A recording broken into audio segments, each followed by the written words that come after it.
What's happening, fam? LAR movement still moving. Subscribe or die trying. You see the thumbnail. You can't take it with you, young blood mentality. So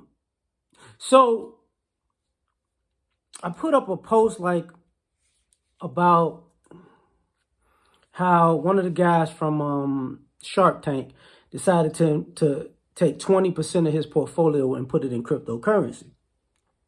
And I do that stuff like that on Facebook. And my uncle hit me up and he was like, look, man, it really doesn't matter what you do because, you know what I'm saying, you can't take it with you. So I had to send my uncle a message like, listen, uncle, just because you can't take it with you does not mean you're supposed to make it to pass it on to your kids and grandkids in your race, your group, so they don't have to struggle as hard as you did and they can actually make moves without struggling and starting from scratch, basically. And maybe he got it, maybe he didn't. My uncle's like, he's in his 60s now. So the thing about that is, you know, for being a black man and hearing this mentality for years and years and years from a lot of my people, well, you know what I'm saying, you can't take it with you anywhere, you can't do this, you can't do that. And usually that comes from the type of people who are always getting a handout from somebody else. See, you can't take it with you, but you can ask for it from somebody else. You know what I'm saying? So, yeah, I went to work, but I kind of, I effed off my money, but you know what I'm saying? You making a lot more than me, and you got it right now, so you know what I'm saying? You should just give me some money because you can't take it with you. Why don't you, since you can't take it with you, why don't you give it to me? But when it comes for them to die and pass it on and give it to somebody else, well, I ain't got it. You know what I'm saying? You need to go get your own. Well, you don't even have your own because you kept asking people for theirs. This is the you can't take it with your mentality. You know, there are a lot of people who play the game of, man, ain't nobody ever done nothing for me. No, you can't say that.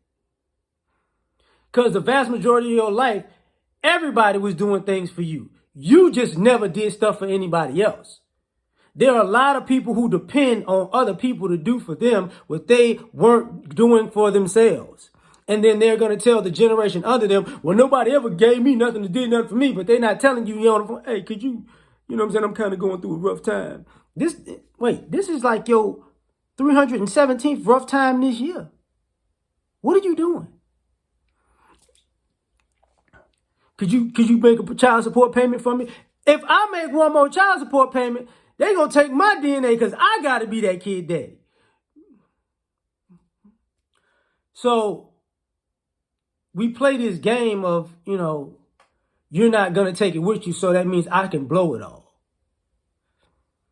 And the other part of that is there are people who have this mentality that, you can't take it with you, so I could blow it all.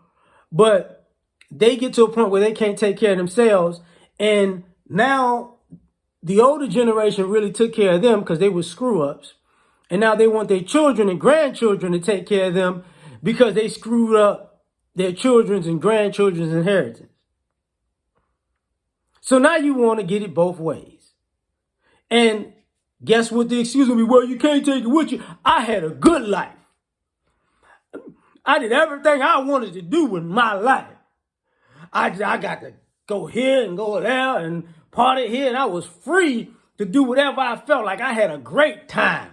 If I went right now, I would be cool. I know you would be cool because you basically effed off everybody else.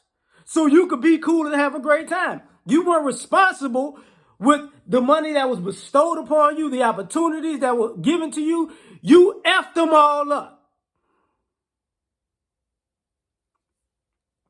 And all you got to say is, well, when I die, this is where some of the people get mad at the overly religious folks. Well, we just gonna pray on it. Because there are a lot of people who were screw-ups who ran to Jesus after they had to come to terms with the fact that, man, I done screwed up like 15 people's lives in my immediate circle. And let's be honest, I ain't about to do nothing about this. And They all know it's me. So you know what? I'm a Christian now, Jesus. Heavenly Father, could you please, I'm praying that you would do something for all these people that I ruin their opportunities because I don't know what to do, Lord. I'm just paralyzed by nothingness, even though, if right now you was to bless me and bless me with something, Lord, like everybody else blessed me with something, I would still F it off like I F'd off the rest because I just got to get mine, Lord. But please, Jesus, do something for them. They need you now like I need you, because if you do something for them, they'll do something for me, because I need you, Lord. I know how to beg now. You see how I'm begging you to do something so I can get something? This is where that comes from. You know what I'm saying? So for me, this becomes idiotic. Very idiotic. Because at the end of the day, we're talking about people who had no intention,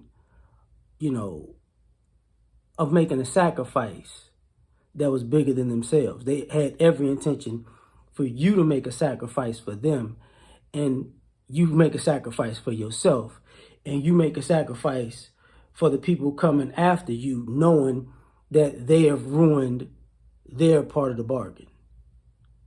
So tell me what you think. Like, share, subscribe, or die trying. Catch y'all on the next one. I love you. I love you. But if you do that, I don't love you.